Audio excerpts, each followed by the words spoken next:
Hello, friends.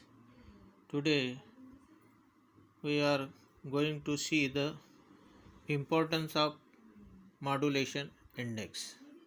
म्हणजे modulation इंडेक्सचे काय महत्त्व आहे. तर modulation index determines strength and quality of transmitted signal. म्हणजे मॉड्युलेशन इंडेक्शनमुळे प्रसारित सिग्नलचा दर्जा व क्षमता कळते. तर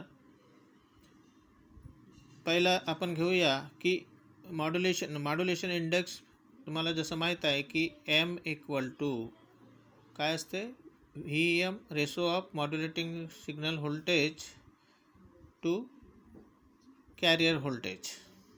V M and V C this is peak value, not RMS value.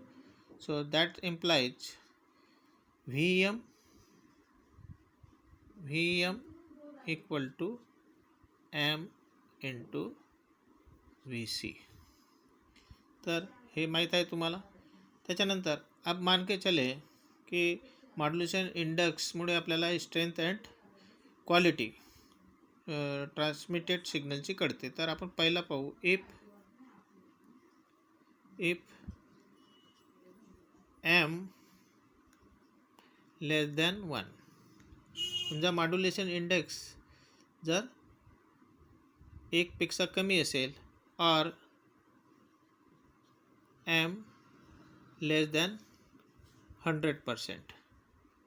100% पेक्षा समजा मॉड्युलेशन इंडेक्स कमी असेल, म्हणजे त्याचा अर्थ काय, M 100पेक्षा कमी असेल म्हणजेच काय असेल की amplitude of carrier voltage greater than the amplitude of modulating voltage. म्हणजे या ठिकाणी जेव्हा एम लहान असेल 1पेक्षा, म्हणजे मॉड्युलेटिंग सिग्नलचे व्होल्टेज हे कॅरियर व्होल्टेजपेक्षा काय राहील, कमी राहील. आणि त्यालाच म्हणतात, काय म्हणतात, अंडर मॉड्युलेशन. जेव्हा ही कंडिशन असते म्हणजे काय असते, van V M less than V C, तेव्हाच आपल्याला एम 1पेक्षा लहान मिळेल, म्हणजे खालची राशी ही मोठी असेल कॅरियर व्होल्टेज. तेव्हा यालाच म्हणतात की अंडर मॉड्युलेशन. ही जी कंडिशन असेल याला म्हणतात अंडर मॉड्युलेशन. Got it. आणि यावेळेस काय होते, but after detection which is called the modulation, but after detection at radio receiver strength of audio signal is. परंतु डिटेक्शनच्या नंतर, आफ्टर डिटेक्शन कुठं होते, रिसिव्हरमध्ये. आफ्टर डिटेक्शन एट रिसिव्हरमध्ये डिटेक्शन होते, त्यावेळेस काय होतं की स्ट्रेंथ ऑफ ऑडिओ सिग्नल हे वीक होते, म्हणजे कमजोर होते.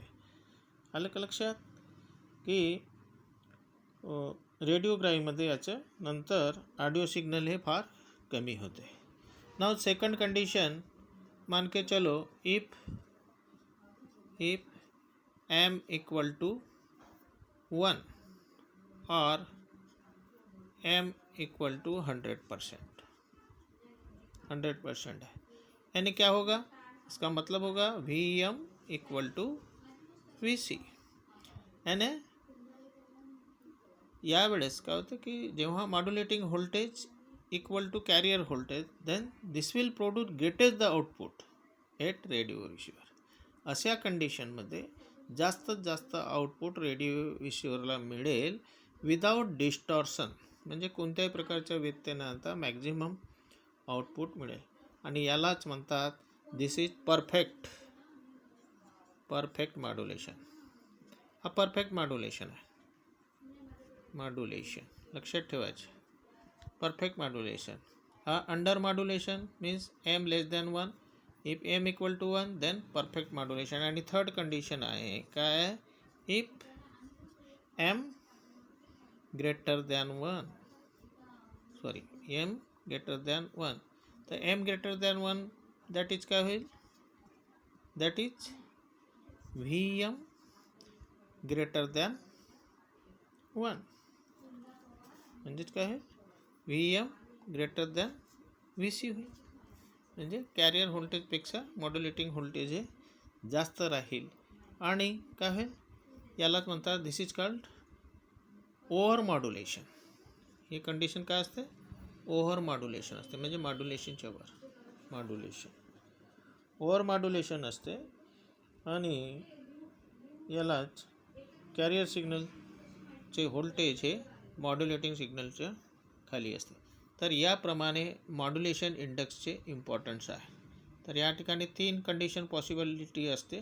एक तर एम लेस दॅन 1 किंवा मॉड्युलेशन 100%च्या खाली असेल, म्हणजेच V M less than V C, म्हणजे कॅरियर व्होल्टेजपेक्षा मॉड्युलेटिंग व्होल्टेज असेल तर त्याला अंडर मॉड्युलेशन म्हणतात.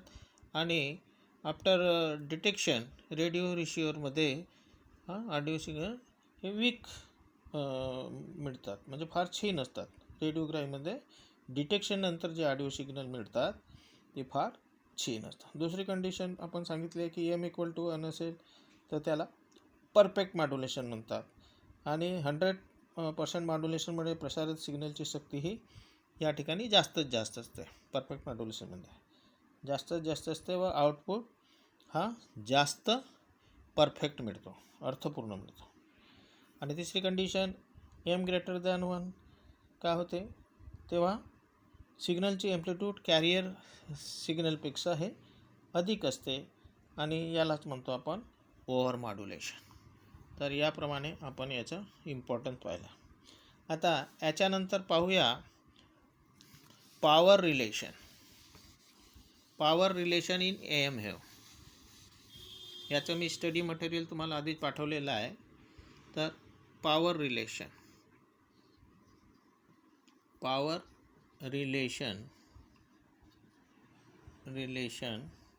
In AM wave. AM means amplitude modulation wave. तर एम्प्लिट्यूड मॉड्युलेशन वेव्हमध्ये तुम्ही बघितलेले आहे. एम्प्लिट्यूड मॉड्युलेशनची वेव्ह याप्रमाणे असते, मला माहीत आहे, याप्रमाणे असते आणि याच्यामध्ये कॅरियर असते.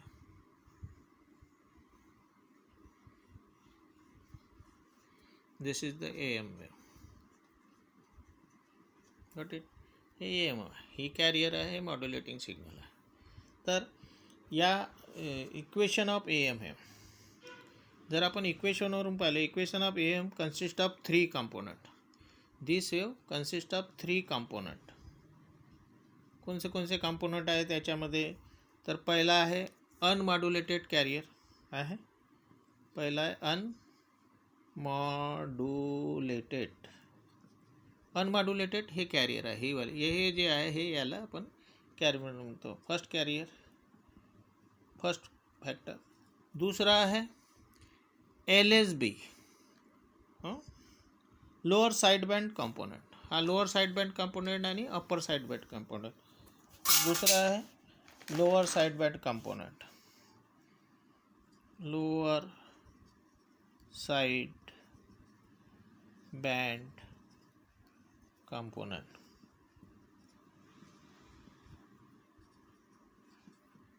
आणि तिसरा आहे अप्पर साईड बँड कंपोनंट.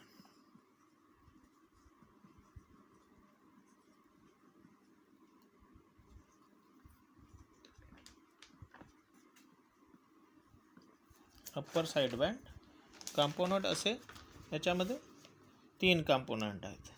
आता मान के चले की कॅरियरचं व्होल्टेज जे आहे, कॅरियरचं जे व्होल्टेज आहे हे आहे VC.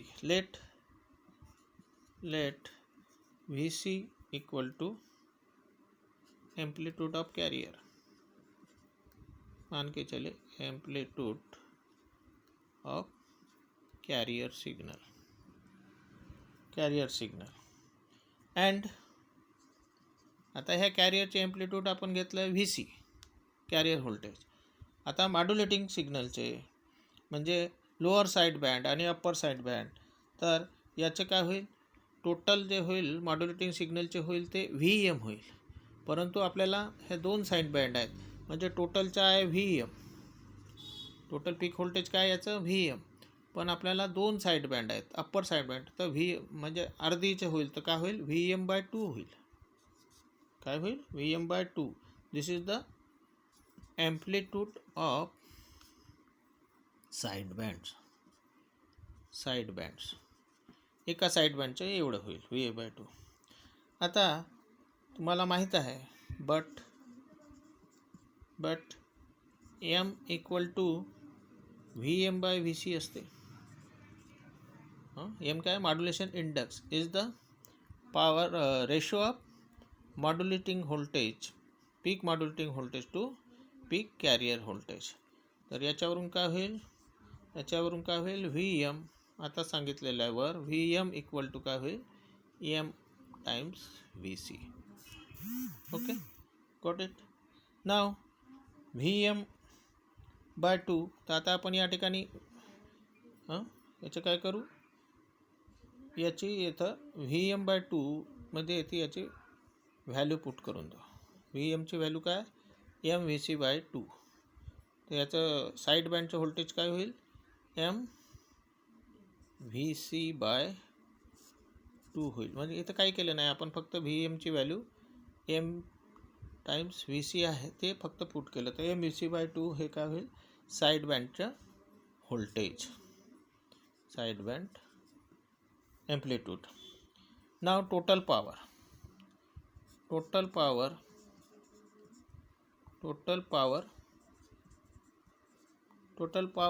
Of AM have, total power of AM have मान के चलो अपन ने PT. So PT equal to क्या होगा, total power AM PT equal to क्या होगा, इसमें कि कैरियर की भी पावर आएंगी और लोअर साइड बैंड की पावर आएंगी और अपर साइड बैंड की पावर आएंगी. इसलिए अपन इसको ऐसे लिख सकते हैं, PT equal to PC plus PLSB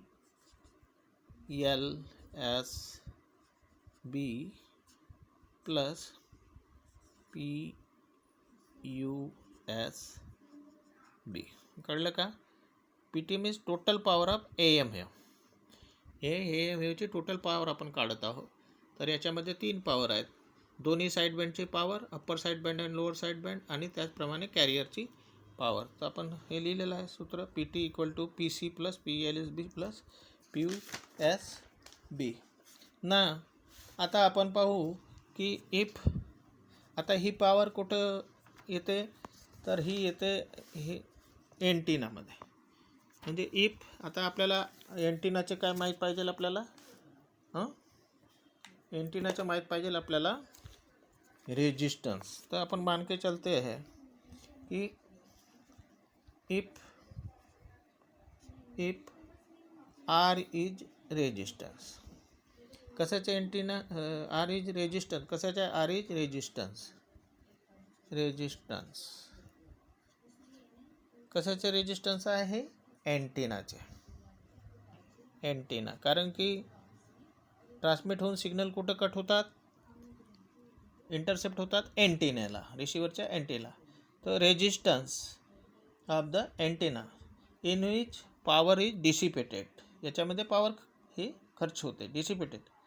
then the total power of AM wave is depend on PC and modulation index. याच्यावरून काय कळलं की जी टोटल पॉवर आहे ही कॅरियर पॉवरवर तसेच मॉड्युलेशन इंडेक्सवर बी अवलंबून असते. पहा आता ते कसे अवलंबून असते. तर आता आपण काढूया PC इक्वल टू, आता PC इक्वल टू काय, PC इक्वल टू, तर जसं ओम्स लॉच्या नुसार किंवा पॉवरच्या सूत्रानुसार काय असते, P इक्वल टू व्होल्टेजच्या स्क्वेअर भागेला त्या सर्किटचे रेजिस्टन्स. आपल्याला माहीत आहे सूत्र, आपण 11 वर्गात शिकलेलं आहे. पॉवर इक्वल टू V व्होल्टेजच्या वर्ग भागीला रेजिस्टन्स. तर नाव सो PC, तर PCचे व्होल्टेज किती आहे, कॅरियर व्होल्टेजचं, तर आहे VC. याचा आपण वर्ग केला VC स्क्वेअर. त्याच्यानंतर रेजिस्टन्स, एंटिनाचा रेजिस्टन्स किती आहे, R. तर हा झाला काय झालं, V C square by R झालं. आता ही व्ही सी म्हणजे काय, हे पीक व्हॅल्यू आहे. तर पीक व्हॅल्यूला आपल्याला आर एम एस व्हॅल्यूमध्ये कन्वर्ट करावं लागेल. आणि P R M S P C R M S equal to काय आहे, तर R M S value equal to असते म्हणजे पीक व्हॅल्यू बाय √2 हे असते. R M S value equal to असते पीक व्हॅल्यू म्हणजे व्ही सी, हे पीक व्हॅल्यू आहे, व्ही सी बाय √2 असते. आणि म्हणून या ठिकाणी काय होईल मग या ठिकाणी आपण याची आर एम एस व्हॅल्यू ठेवून देऊ. तर काय होईल, V C by √2 V C by √2 तर काय होईल, स्क्वेअर वर्ग होईल. आणि खाली आर आहे म्हणून जसंच्या तसं खाली काय येईल, आर. तर याला जर सिम्प्लिफाय केलं तुम्ही तर काय येईल, व्ही सीचा वर्ग होईल, व्ही सीचा वर्ग. आणि √2ला √2चा वर्ग म्हणजे √2 इंटू होते 2 म्हणजे काय होईल, ट्वाईस आर.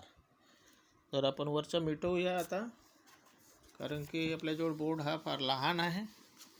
तर जे खाली आलेलं आहे ते आपण लिहू. खाली काय आलेलं, पॉवर आलेली आहे कोणती, तुमचं कॅरियर पॉवर पी सी. ही कोणती व्हॅल्यू आहे, तर आर एम एस व्हॅल्यू आहे. ही किती आली आहे आर एम एस व्हॅल्यू, आता आपण काढलं ते आलेलं आहे V C square by twice R. हे खाली आपण सिम्प्लिफिकेशन पाहिलेलं होतं, V C square by twice R. तर हे तुमचं आलं P C R M S value.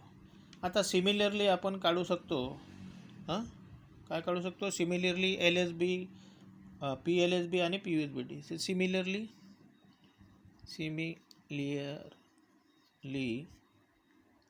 P L S B equal to काय राहील, पी यू एस बी.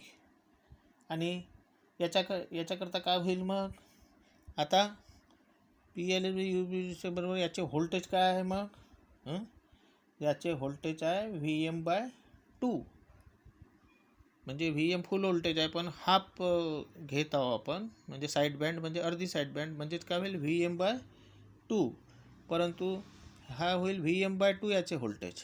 परंतु व्ही एम बरोबर काय एम व्ही सी, म्हणून व्ही एम बाय 2 न करण्यापेक्षा आपण इथं लिहून टाकू डायरेक्ट, किंवा आपण असंही लिहू शकतो याला, व्ही एम बाय 2 हे व्होल्टेज आहे.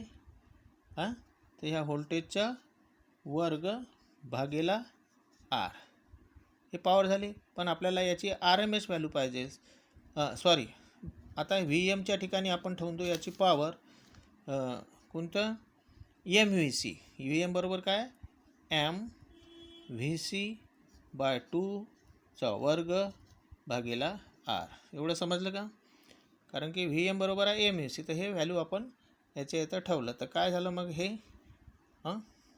हे कोणती पॉवर आहे, हे म्हणजे पीक. म्हणजे आता याला आर एम एसमध्ये करावं लागेल. तर काय होईल मग, एम म्हणजे आर एम एस व्हॅल्यू जर आपण काढतो म्हणलं, एम व्ही सी बाय हा 2 तर आहेच, पण याला पुन्हा √2 डिवाईड करावं लागेल, याचा वर्ग आणि भागेला काय होईल आर.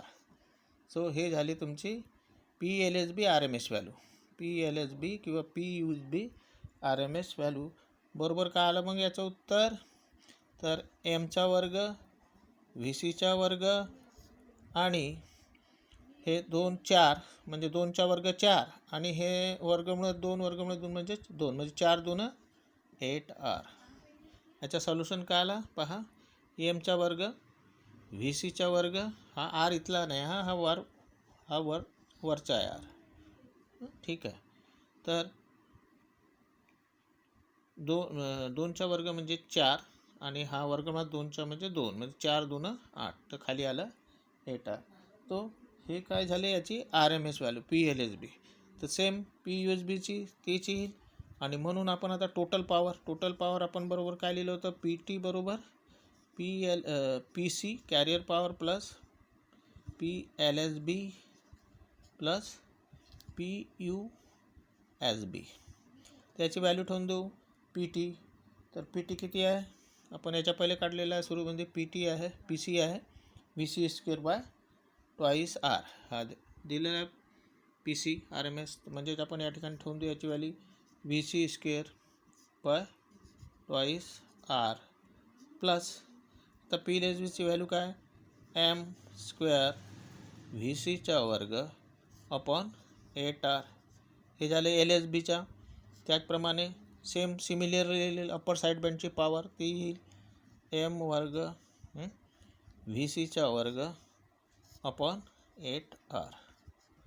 तर याला आपण सिम्प्लिफाय करू शकतो. सिम्प्लिफाय केलं तर काय होईल समजा आपण याला लिहिलं काय लिहिलं याला म्हणजे 2 म्हणजे V C square by twice R. तर येथून हा कॉमन काढला V C square by twice R. समजा V C square by twice R common काढला तर काय इथं उरेल इथं उरेल 1 आणि इथं उरेल प्लस एम स्क्वेअर बाय 4. आता पहा एम वर्ग व्ही सी वर्ग आणि 4 2 8R. अगदी त्याचप्रमाणे इथून V C square twice R common काढला तर इथं उरेल M square by 4. Got it. तर V C square by twice R म्हणजेच काय आहे व्ही सी स्क्वेअर म्हणजे ट्वाईस आर म्हणजेच आहे पी सी म्हणजेच कॅरियर पॉवर. आणि 1 plus M square by 4 plus 1 M square by 4 म्हणजे 1/4 1/4 म्हणजे half means 1 plus M square by 2 half means. तर हे झालं तुमचं टोटल पॉवर. टोटल पॉवर बरोबर काय झालं this is the final equation. Okay. So P C equal to काय झालं 1 प्लस एम स्क्वेअर बाय 2. आता याच्यावरून आपल्याला काय कंडिशन काढता येईल आपल्याला काय निष्कर्ष काढता येईल. आपण हा वरचा मिटवतो आता पुन्हा. तर काय निष्कर्ष काढता येईल याच्यावरून हा निष्कर्ष काढता येईल की आता हा लिहून टाकू आपण इथे P T equal to P C in bracket 1 plus M square by 2. याच्यावरून आपल्याला निष्कर्ष काढता येईल की जर इफ एम इक्वल टू 0 जर एम इक्वल टू 0 असेल तर काय होईल then that implies P T equal to P C हो जाएगा. म्हणजे total power equal to carrier. म्हणजे मॉड्युलेशन जर 0 असेल म्हणजे no modulation when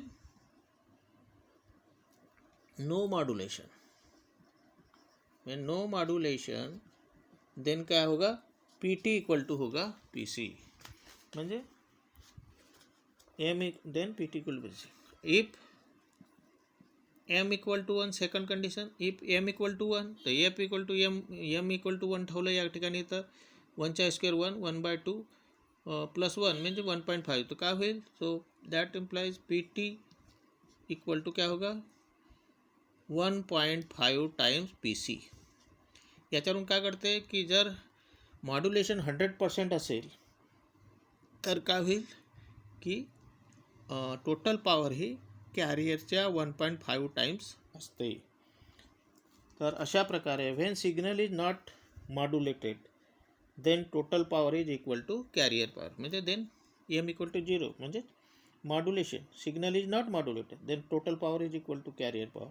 and when signal is 100% modulated, 100% means m equal to 1 modulated, then total power is 1.5 times of carrier power, which is the maximum power, मिळते यावेळेस. म्हणजे जर 100% modulation असेल तर आपल्याला मॅक्झिमम पॉवर ही मिळते. तर याप्रमाणे हे डेरिव्हेशन आहे. हे डेरिव्हेशन परीक्षेत विचारते की एम्प्लिट्यूड मॉड्युलेशनचे पॉवर डेरिव्हेशन करा, पॉवरचं इक्वेशन डेरिव्हेशन करा किंवा total power find out the total power in AM हे. तर व्हिडिओ खूप मोठा झालेला आहे, करीब 25 मिनिटाचा व्हिडिओ झालेला आहे. आपण इथं थांबू. वेळ मिळाला नाही. आपण एम्प्लिट्यूड मॉड्युलेटर घेणार होतो आज, पण आता वेळेअभावी आपण इथं थांबत आहोत. थँक्यू, धन्यवाद. याच्यावर काही तुम्हाला अडचणी असतील, मी याचा स्टडी मटेरियल टाकलेला आहे ऑलरेडी, त्याचा उपयोग करायचा आणि हे डेरिव्हेशन हे करायचं. ठीक आहे, धन्यवाद.